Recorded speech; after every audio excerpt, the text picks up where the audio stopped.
Hello दोस्तों, नमस्कार। एक बार फिर से मैं अपने YouTube channel A1 police academy में आपका स्वागत करता हूं।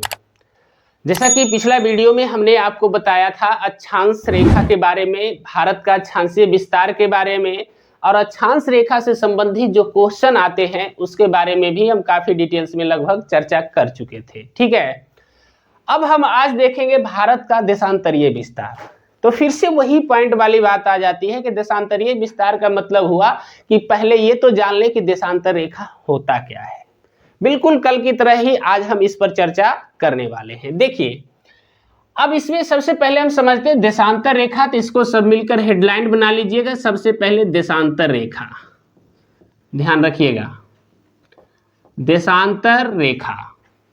अब सबसे पहले देखते हैं देशांतर रेखा क्या है, इसके बाद हम भारत के देशांतरीय पर भी चर्चा करेंगे। देखिए, अब यहाँ से फिर से उसी बिल्कुल जैसे हमने आपको पृथ्वी की आकृति बनाया था फिर मैं बनाने वाला हूँ। इसी में आपको समझ जाना है, पूरा के पूरा देशांतर हम आपको समझा देंगे। चलिए अब यहाँ से चर्चा करते हैं और एक एक प्रश्न को निकालते हैं। देखिए,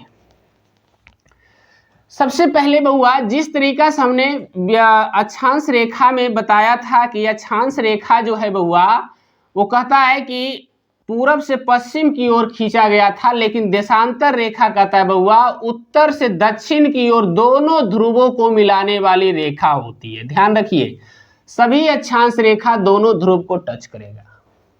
हमारी बात समझ में आ रही है? चलिए, ये हमारा क्या है बउआ, उत्तरी ध्रुव है, ये उत्तरी ध्रुव है और ये हमारा क्या है, दक्षिणी ध्रुव है। चलिए, बिल्कुल एकदम सेम पैटर्न पर लेकर चलते हैं, बस क्वेश्चन का नामकरण बदलते चला जाएगा। देखिए, अभी हम आपको फिर से एकाएक ही चर्चा करते हैं। फिर से मैं बना देता हूं क्योंकि सारी बनाना पॉसिबल नहीं है। अब आप खुद समझिएगा कि पृथ्वी की जो आकृति होती है बउआ, यदि कोई भी एक वृत्ताकार है ना जी, और एक वृत्त का जो पूरा मान होता है कितने डिग्री का होता है, 360 डिग्री का। संपूर्ण जो वृत्त होता है उसका मान कितना होता है, 360 डिग्री का। तो हम कह सकते हैं बउआ कि यहां से देखिए, और इसमें भी क्वेश्चन वही उसी पैटर्न की तरह चलता है कि प्रत्येक जो 360 डिग्री पूरा है और प्रत्येक कहता है बउआ प्रत्येक देशांतर 1 डिग्री के कोण पर खींचा गया है। प्रत्येक देशांतर कितने डिग्री के कोण पर खींचा गया है, 1 डिग्री के कोण पे खींचा गया है। तो अब आप ही बताइए कि 360 डिग्री तक जाएगा। जाहिर सी बात है, इसको दो फिगर से समझा जाता है कि देखिए, यदि 0 डिग्री देशांतर पूछेगा तो ये लगभग यहाँ है। हमारी बात समझ में आ रही है? ये हमारा क्या है, 0 डिग्री देशांतर है। इस पॉइंट को कहता है फिर इधर और इधर दोनों में 180 इधर और 180 इधर बढ़ जाता है, पूर्वी और पश्चिमी में। इस चीज को समझने के लिए एक फिगर को और समझना है। देखिए, ऐसे नहीं समझते तो ऐसे समझिए। देखिए, मैं यहाँ पे बना रहा हूं। अब इसको बीच से आप काट दीजिए, इसको मान लीजिए ये 0 डिग्री देशांतर है। ठीक है, 0 डिग्री देशांतर है और यहां से इसको खींचिए। ठीक है, सब को खींचिए और सभी को इस बिंदु पर मिलाते चल जाइए, क्योंकि हर देशांतर क्या होता है, उत्तरी और दक्षिणी ध्रुव दोनों को टच करके निकलता है। अब यहां से इसको हम फिर मिला देते हैं, फिर मिला देते हैं, फिर मिला देते हैं, फिर मिला देते हैं। अब देखिए, ये 0 डिग्री हो गया तो यहां आकर के 180 तक इधर आएगा और 180 तक इधर आ जाएगा, है ना। तो 180 अक्षांश इधर हो गया और 180 अक्षांश इधर हो गया। तो इसमें 0 डिग्री ऐसा नहीं कि उसकी तरह मान लेना कि ये 0 डिग्री पर था। नहीं बउआ, 0 डिग्री एक काल्पनिक लाइन लिया गया और एक एक इधर और एक एक इधर लिया गया। समझ में आ गया? तो 180 इधर हो गया और 180 इधर हो गया। तो इस तरीका से कुल अक्षांश जो हो जाएगा बउआ, ध्यान रखिए, सॉरी, कुल देशांतर जो हो जाएगा, कुल देशांतर हो जाएगा 360। कुल देशांतरों की संख्या निर्धारित हो गई, कितनी है, 360। प्रत्येक देशांतर 1 डिग्री के कोण पर खींचा गया है। चलिए, इतना तो कंफर्म हो गया। अब आगे बढ़ते हैं, ध्यान रखिए। इसमें भी बिल्कुल आपको हम बताना चाहते हैं, बीच से जो आप पूरब से पश्चिम जो सबसे बीच में बांटी गई रेखा थी, इसी को हम क्या बोलते थे, भूमध्य रेखा या विषुवत रेखा, जो भी आपको इच्छा है बोल सकते हैं। देखिए, अब इस पॉइंट पर ध्यान देना है कि ये बीच में जो खींची गई रेखा है, तो आप इस पॉइंट को देख रहे होंगे कि ये जो बिंदुआ है ये यहाँ आकर के कहता है कि सभी देशांतर रेखा का जो दूरी है वो शून्य हो जाता है। क्यों? क्योंकि हर विषुवत देशांतर रेखा उत्तरी और दक्षिणी ध्रुव दोनों को टच करके निकलती है, तो यहाँ पर आकर इन दोनों का गैप क्या हो जाता है, दो देशांतरों का गैप समाप्त हो जाता है। यानी कह सकते हैं कि बउआ अधिकतम जो इसकी दूरी, क्योंकि देखिए इधर भी देखिए सट गया सभी लाइन आकर के यहाँ पे इस ध्रुव पर, इधर भी गया तो इस ध्रुव पर इधर भी आकर सारा लाइन क्या हो गया, सट गया। तो यानी यहाँ भी गैप दो देशांतरों के मध्य कुछ नहीं बचा और यहाँ भी गैप दो देशांतरों के मध्य कुछ नहीं बचा। यानी कि दक्षिणी ध्रुव और उत्तरी ध्रुव पर यदि देखा जाए तो सभी देशांतर रेखाएं आपस में मिल जाती है और उसमें कोई भी स्पेस नहीं बचता है। ठीक है, अब यहां से देखिए क्वेश्चन कैसे आता है। पहले बेसिकली क्वेश्चन को फिर थोड़ा सा देख लेते हैं। जैसे देखिए इसमें भी बीच में देखिए क्या है, खाली स्थान है ना जी, जैसे उसमें अक्षांश में आपको बता रहे थे इसमें भी खाली स्थान है। तो बउआ ये खाली स्थान है जिसका कहता है 111.32 किलोमीटर की दूरी होती है। अब ये दूरी तो बबुआ इस चीज को पॉइंट को समझना है, दूरी तो इधर भी विषुवत रेखा से जाते हैं तो घटते चली जाती है, इधर भी विषुवत रेखा से आते हैं तो क्या होता है, घटते चली जाती है ना। तो 111.32 किलोमीटर बउआ ये अधिकतम गैप है। ये क्या है, अधिकतम गैप है और ये गैप कहाँ का होता है, विषुवत रेखा पर का। ध्यान रखिए विषुवत रेखा पर का। तो क्वेश्चन मेरा कहने का अर्थ ये हुआ कि दो देशांतरों के मध्य जो सर्वाधिक खाली स्थान होगा, जो गैप होगा, वो कहाँ होगा, विषुवत रेखा पर। क्यों? क्योंकि आप खुद देख सकते हैं विषुवत रेखा पर से फिर इधर सटते चला गया, विषुवत रेखा पर से नीचे भी चलते तो ये सटते चला गया, तो यहाँ आकर के तो शून्य हो गया। तो सबसे ज्यादा जो स्पेस होता है दो देशांतरों के मध्य वो होता है कहाँ, विषुवत रेखा पर। और यह स्पेस कितना होता है, 111.32 किलोमीटर का है। हमारी बात समझ में आ गई? चलिए, तो उम्मीद करते हैं ये पॉइंट आप अच्छे से समझ गए होंगे। चलिए कुछ और पॉइंट देखते हैं। देखिए हमने उसमें अक्षांश रेखा में जोन का चर्चा किए थे, है ना। चलिए इसमें भी चर्चा करते हैं। ध्यान रखिए जोन की यदि चर्चा करते हैं तो जिस तरीका से वो अक्षांश रेखा में खाली स्थान को जोन कहा जाता था, उसी तरीका से देशांतर रेखा में जो खाली स्थान होता है उसको गोरे कहा जाता है। ध्यान रखिएगा, उसको क्या कहा जाता है, गोरे कहा जाता है। चलिए ठीक है, तो ये आपको शॉर्ट मेथड में हम ये आपको समझा दिए। चलिए अब यहां से कोशिश करेंगे कि इसमें भारत की स्थिति, हमारी बात समझ में आ रही, इसमें क्या करना है, भारत की स्थिति को दर्शाना है। चलिए देखिए हम यहाँ पे लिखते हैं कि भारत का देशांतरीय विस्तार, भारत का देशांतरीय विस्तार। चलिए भारत का देशांतरीय विस्तार हर कोई जानते हैं कि 68 डिग्री 7 मिनट से 97 डिग्री 25 मिनट पूर्वी देशांतर में है। हमारी बात समझ में आ रही है? अब देखिए फिर हम एक बार चर्चा करते हैं। 68 डिग्री 7 मिनट से 97 डिग्री 25 मिनट तक पूर्वी देशांतर। अब देखिए यहाँ वाला ये लाइन जो बनाए थे तो इधर तो पश्चिमी हो गया, इधर पूर्वी हो गया, तो इसी तरीका यही वाला लाइन वो था, तो यहाँ से देखिए पूर्वी मतलब इधर आएगा। जाहिर सी बात है, अब पहले ही हम चर्चा करके बता चुके कि यदि विषुवत रेखा से तुलना करेंगे तो उत्तरी और पूर्वी गोलार्ध में, तो कहने का अर्थ मेरा भारत तो यहाँ था। ध्यान रखिए, है ना। चलिए एक आप फिर से एक बार इसको छोटी सी आकृति के रूप में मैं ले लेता हूं। ठीक है, मान के चलते ये भारत था। ठीक है, थोड़ा सा ऊपर रखते हैं क्योंकि विषुवत रेखा में सटता नहीं है, दोनों के मध्य लगभग 876 किलोमीटर की क्या होती है, दूरी होती है। तो देखिए हमारा जो देशांतरीय विस्तार यहां से शुरू हुआ, इसी को हम करते हैं 68 डिग्री 7 मिनट से। ध्यान रखिए 68 डिग्री 7 मिनट से शुरू हुआ और यहां जाकर के जो अरुणाचल प्रदेश वाला एरिया वालांगू था, उस क्षेत्र में जाकर के ये कहता है कितना हो जाता है, 97 डिग्री 25 मिनट। 97 degree 25 minute. तो इस तरीका से हमारा क्या होता है, देशांतरीय विस्तार होता है। तो आप इसको भी रट सकते हैं, यदि रटने की इच्छा होगी तो कोई दिक्कत नहीं है। भारत का देशांतरीय विस्तार 68 डिग्री 7 मिनट से 97 डिग्री 25 मिनट तक पूर्वी देशांतर में। हमारी बात समझ आ रही है? तो देखिए हमारा क्या है, ये 0 डिग्री माने तो हमको पूर्वी देशांतर किस ओर चलना पड़ेगा। तो ये भारत की स्थिति हो गई 68 डिग्री 7 मिनट से 97 डिग्री 25 मिनट तक। ये हमारा क्या है, देशांतरीय विस्तार है। चलिए अब इसमें कुछ और भी पॉइंट आता है बाबू। देखिए इस पॉइंट पर एक एक पॉइंट को नोट कराते हैं। देखिए ये हमारा देशांतरीय विस्तार हो गया।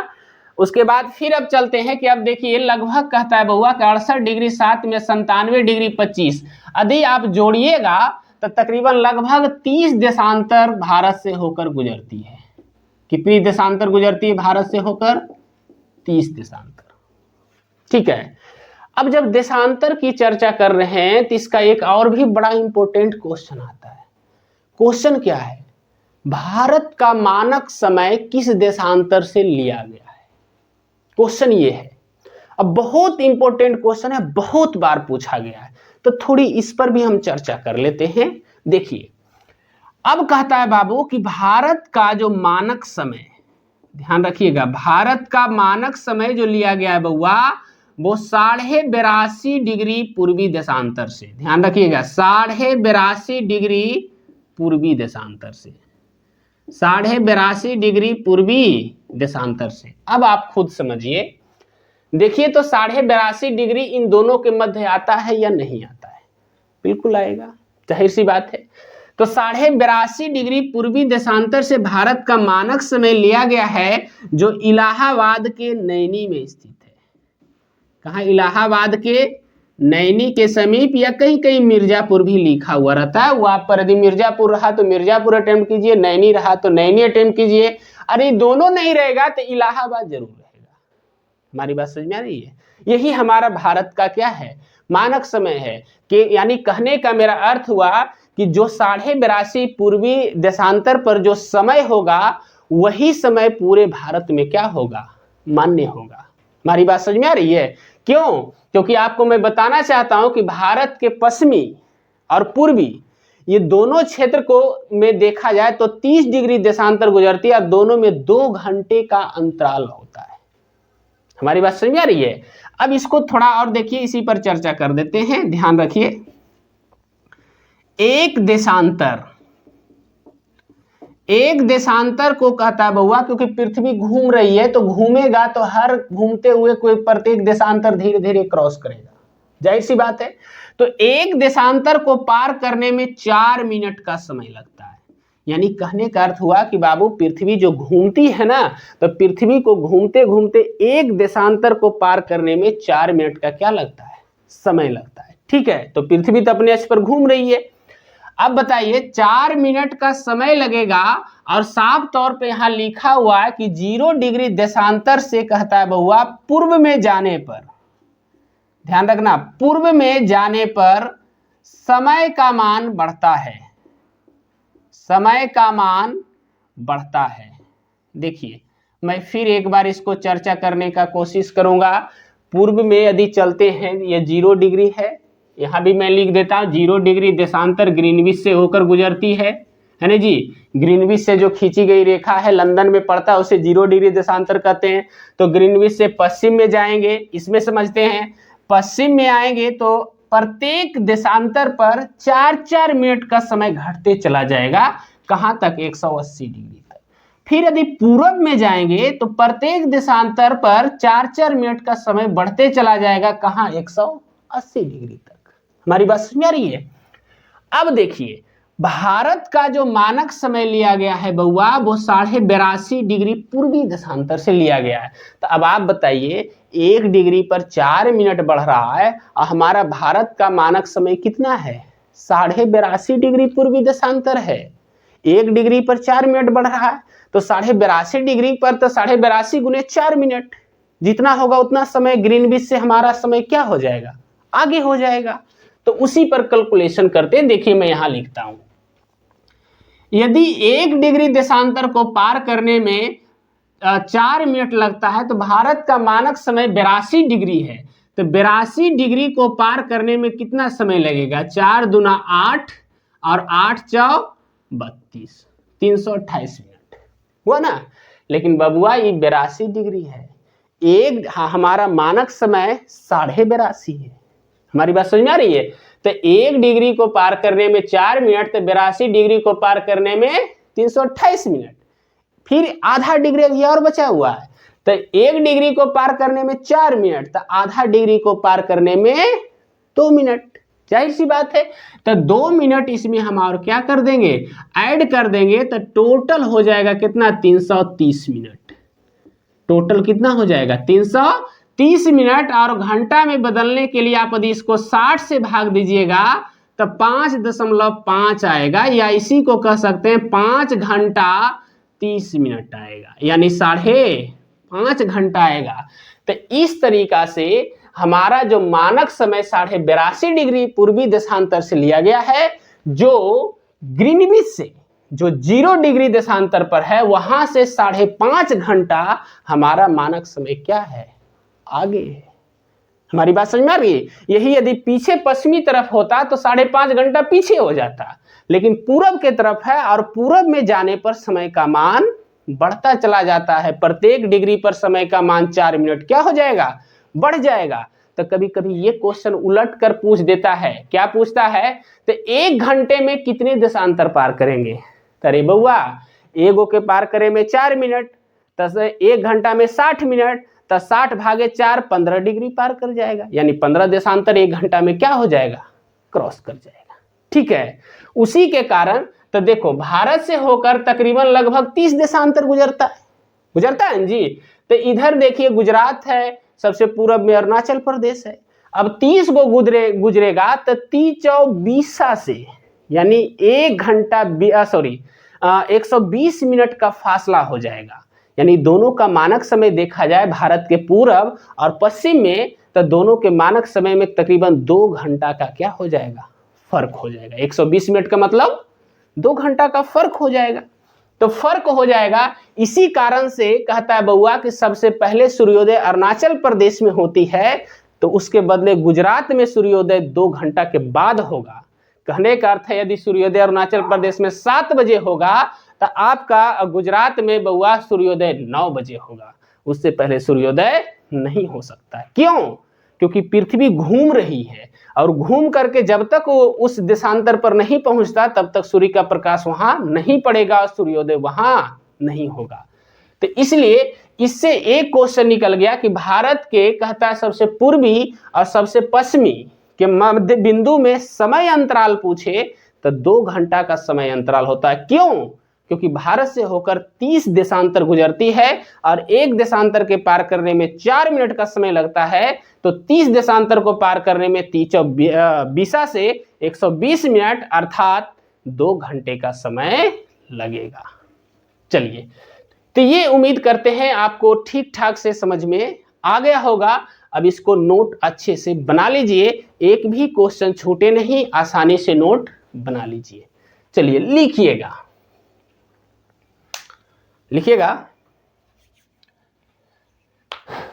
पृथ्वी में, पहले हेडलाइन बना लीजिएगा देशांतर रेखा, उसके बाद लिखिएगा पृथ्वी में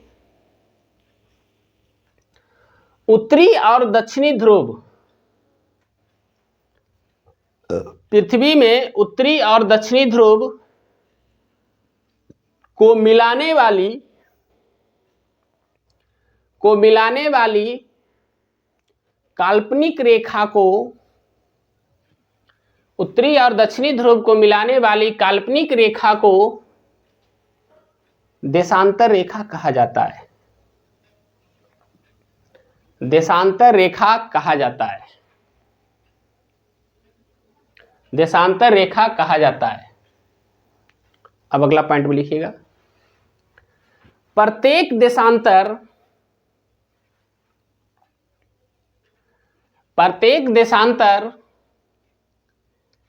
1 डिग्री के कोण पर खींचा गया है। 1 डिग्री के कोण पर खींचा गया है।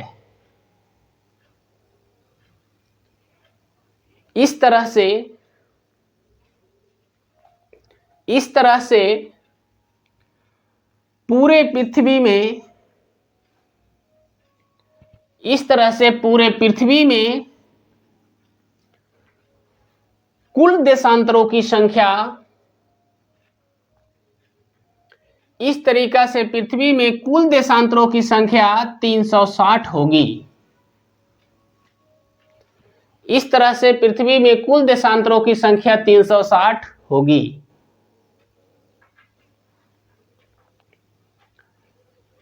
चलिए अब अगला पॉइंट में लिखिएगा। लिखिएगा 0 डिग्री देशांतर, 0 डिग्री देशांतर लंदन के ग्रीनविच में स्थित रॉयल वेधशाला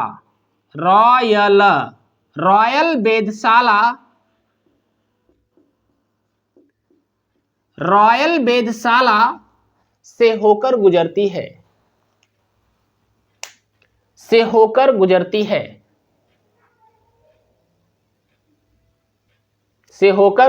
है, वैसे रॉयल वेधशाला का नाम नहीं आता है, सबसे ज्यादा जो नाम आता है ग्रीनविच का आता है कि 0 डिग्री देशांतर कहां से गुजरती है, ग्रीनविच से, और ग्रीनविच लंदन में। चलिए अब आगे लिखिएगा 2 देशांतरों के मध्य की दूरी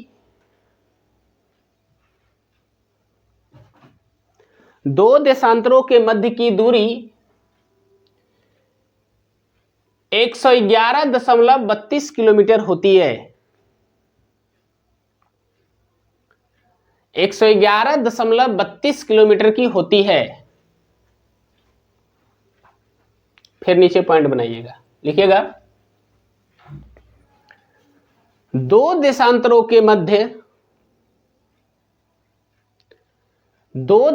के मध्य की दूरी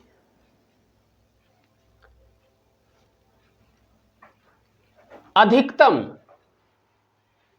2 देशांतरों के मध्य की दूरी अधिकतम विषुवत रेखा पर होती है,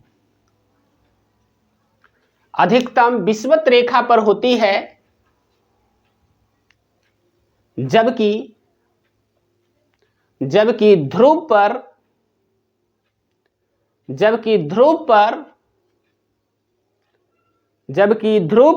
इन 2 देशांतरों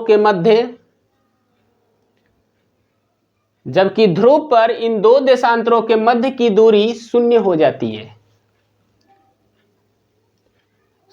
जाती है, या कह सकते न्यूनतम हो जाती है, शून्य हो जाती है। ठीक है, लिखा गया। फिर अगला पॉइंट में लिखिएगा 2 देशांतरों के मध्य के खाली स्थान को, 2 देशांतरों के मध्य के खाली स्थान को गोरे कहा जाता है। गोरे कहा जाता है, गोरे कहा जाता है।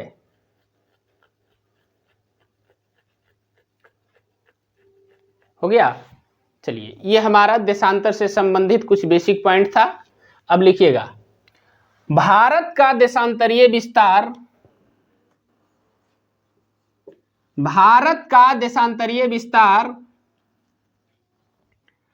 68 डिग्री 7 मिनट से, भारत का देशांतरीय विस्तार 68 डिग्री 7 मिनट से 97 डिग्री 25 मिनट तक का है। 97 डिग्री 25 मिनट पूर्वी देशांतर का है। 68 डिग्री 7 मिनट से 97 डिग्री 25 मिनट पूर्वी देशांतर से है, देशांतर है। लिखा गया। चलिए अब अगला पॉइंट में लिखिएगा। ये हो गया, ये सारे पॉइंट इधर। अब आते हैं इस पॉइंट पे, आ जाते हैं थोड़ा सा। लिखिएगा भारत का मानक समय, भारत का मानक समय 82.5 डिग्री पूर्वी देशांतर, भारत का मानक समय 82.5 डिग्री पूर्वी देशांतर से लिया गया है। 82.5 डिग्री पूर्वी देशांतर से लिया गया है, जो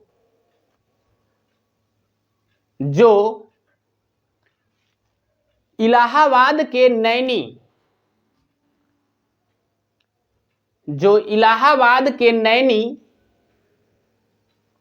अथवा मिर्जापुर में स्थित है। जो इलाहाबाद के नैनी अथवा मिर्जापुर में स्थित है।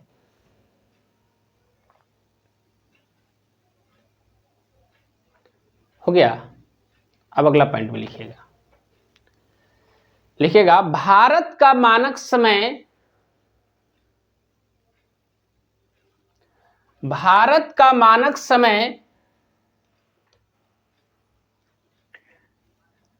ग्रीनविच के समय से, भारत का मानक समय ग्रीनविच के समय से 5.5 घंटा आगे है। ग्रीनविच के समय से 5.5 घंटा आगे है। 5.5 घंटा आगे है। अब क्यों है, इसके लिए एगो नीचे नोट बनाइएगा। नोट में लिखिएगा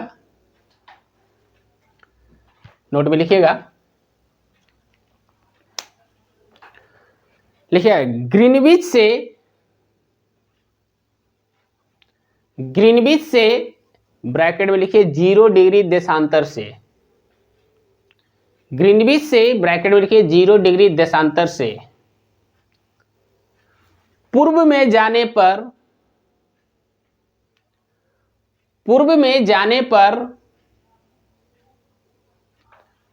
प्रत्येक देशांतर पर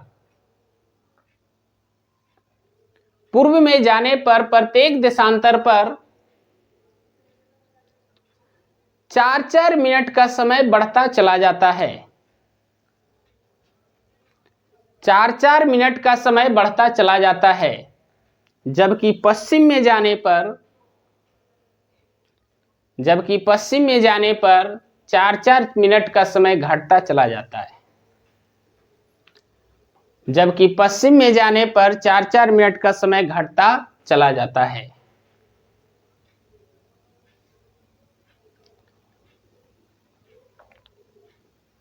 तो भारत का मानक समय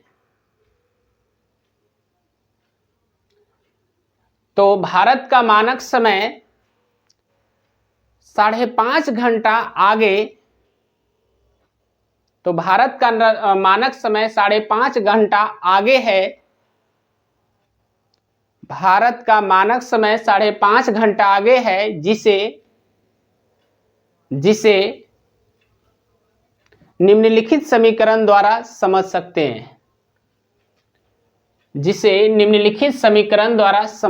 हैं।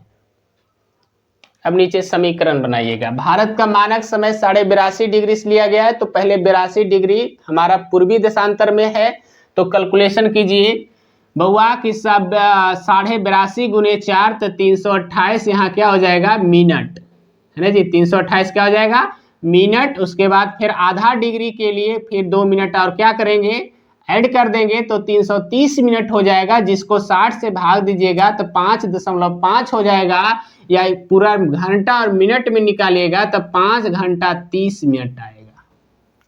ये हमारा क्या हो जाएगा समय अंतराल हो जाएगा। यदि नहीं समझ में आता है तो सीधे इसको लिखिए 82.5 गुने 4, यहाँ डायरेक्ट कर दीजिए 330, यहाँ कर दीजिए 330, तब 330 हो गया, सॉरी 82.5 गुने 4 बराबर कितना हो गया, हाँ 330 हो गया। और 330 को फिर 60 से भागा दे दीजिए, बगल में लिख दीजिए 5.5, यानी या नीचे में ब्रैकेट में लिख दीजिए 5 घंटा 30 मिनट। इसको भी ये भी समझिए घंटा ही है, तो 5.5 घंटा हुआ ना बउआ 5.5, तो 5.5 घंटा को हम क्या लिख सकते हैं 5 घंटा 30 मिनट।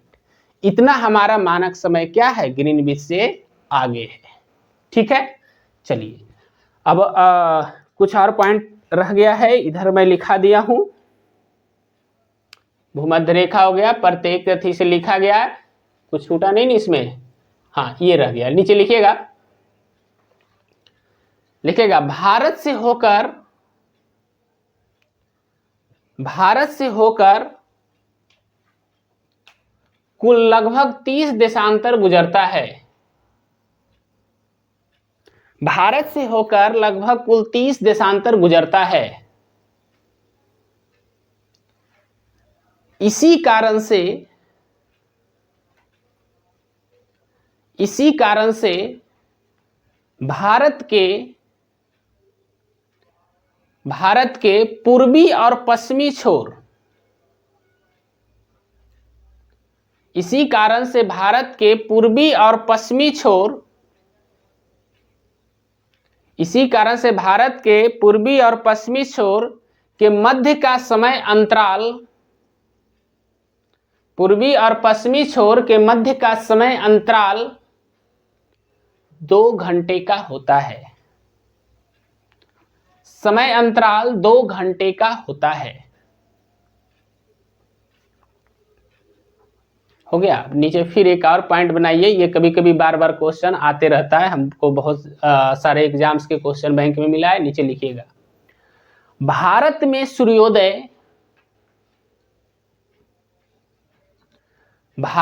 सूर्योदय सर्वप्रथम अरुणाचल प्रदेश में होती है। भारत में सूर्योदय सर्वप्रथम अरुणाचल प्रदेश में होती है, जबकि उसके 2 घंटे बाद सूर्योदय गुजरात में होता है। जबकि उसके 2 घंटे बाद सूर्योदय गुजरात में होता है।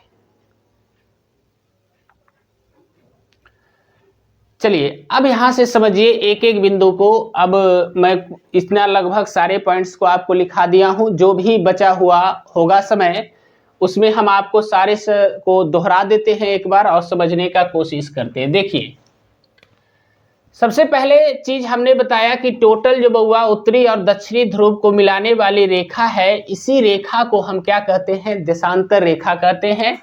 और इसमें भारत से होकर कुल 30 देशांतर गुजरता, लेकिन कुल पृथ्वी में देखा जाए तो कुल देशांतरों की संख्या कितनी है, 360 है। देखिए, यदि आपको थोड़ा बहुत कंफ्यूजन रह गया होगा तो मैं इसको एक बार दोहरा रहा हूं। 360 है। अब 360 में से भी देखा जाए बउआ तो कहता है कि इन 2 देशांतरों के मध्य, ऐसे पहले चल रहे 0 डिग्री देशांतर कहां से लिया गया है, ग्रीनविच से। 0 डिग्री देशांतर ग्रीनविच से। फिर कहता है 2 देशांतरों के मध्य की जो दूरी है बउआ अधिकतम होती है 111.32 किलोमीटर, और ये अधिकतम दूरी कहां होती है, विषुवत रेखा पर होती है। फिर कहता है 2 देशांतरों के मध्य में जो खाली स्थान है बउआ उसको कहा जाता है गोरे। भारत का देशांतरीय विस्तार 68 डिग्री 7 मिनट से 97 डिग्री 25 मिनट तक पूर्वी देशांतर में है। ठीक है, चलिए उस जिसका हमने मैप यहाँ दर्शाया है कि 68 डिग्री 7 मिनट से यहाँ क्या है 97 डिग्री 25 मिनट तक कहता है क्या है, पूर्वी देशांतर में, क्योंकि ग्रीनविच से भारत क्या है, पूर्व में है। फिर हमने आपको चर्चा किया और बताया कि प्रत्येक देशांतर 1 डिग्री के कोण पर क्या किया गया, खींचा गया है। ठीक है, फिर कहता है बउआ कि पूर्व में जाने पर समय का मान क्या होता है, बढ़ता है। हमने बताया कि ग्रीनविच से जो 0 डिग्री देशांतर गुजरती है उसके पूर्व में जाएंगे तो एक एक देशांतर पर 4-4 मिनट का समय बढ़ता चला जाता है, और पश्चिम में जाएंगे तो एक एक देशांतर पर 4-4 मिनट का समय घटता चला जाता है। फिर देखिए, फिर हमने बताया कि भारत का जो मानक समय लिया गया है 82.5 डिग्री पूर्वी देशांतर से, जो कहता है बउआ इलाहाबाद के नैनी या मिर्जापुर से होकर क्या होती है, गुजरती है। यहां तक हो गया। फिर हमने बताया कि भारत का मानक समय है वो ग्रीनविच से कहता है 5.5 घंटा क्या है, आगे है। क्यों, क्योंकि भारत ग्रीनविच से पूर्व में है, तो भारत का मानक समय 5.5 घंटा आगे है। कैसे आगे है, तब हमने समझाया कि 82.5 गुने 4 कीजिएगा तो 330 मिनट आएगा। 330 को जब 60 से भाग देंगे, क्योंकि घंटा में बदलना है, तो 60 से भाग देंगे तो 5.5 5.5 घंटा आएगा, और 5.5 घंटा को हम 5 घंटा 30 मिनट भी लिख सकते हैं। ठीक है। तो इस तरीका से भारत का मानक समय 5.5 घंटा आगे है। फिर हमने लास्ट में चर्चा किया कि भारत के सबसे पूर्वी और पश्चिमी बिंदु के मध्य में जो होता है 30 अक्षांश गुजरती है, जिसको पृथ्वी को घूमने में 120 मिनट का क्या लगता है, समय लगता है। इसी कारण से भारत के पूर्वी और भारत के पश्चिमी बिंदु के मध्य का समय अंतराल 2 घंटे का होता है। यानी सूर्योदय अरुणाचल प्रदेश में सबसे पहले होती है, तो बउआ सबसे बाद में जो सूर्योदय होगा वो गुजरात में होगा, यानी 2 घंटा बाद होगा। तो उम्मीद करते हैं कि आपको ये सारे कंटेंट समझ में आ गए होंगे और नोट्स भी आप बना लिए होंगे। ठीक है, तो आपको यदि हमारा ये वीडियो अच्छा लगा तो एक बार 2 बार इसको देख करके पूरा समझकर नोट्स बना लीजिए। परफेक्ट नोट्स आपका बन जाएगा, तो फिर आप आसानी से इसको पढ़ सकिएगा। और यदि समझ में नहीं आता है तो दोबारा वीडियो को देखिए, खुद ब खुद समझ में आ जाएगा। चलिए, अब आज का वीडियो में मैं इतना ही रखता हूं और अगले वीडियो में फिर मिलते हैं कुछ और टॉपिक के साथ। तो यदि आपको ये अच्छा लगा हो तो आप इस चैनल को सब्सक्राइब करें और अपने दोस्तों के साथ शेयर करें। धन्यवाद।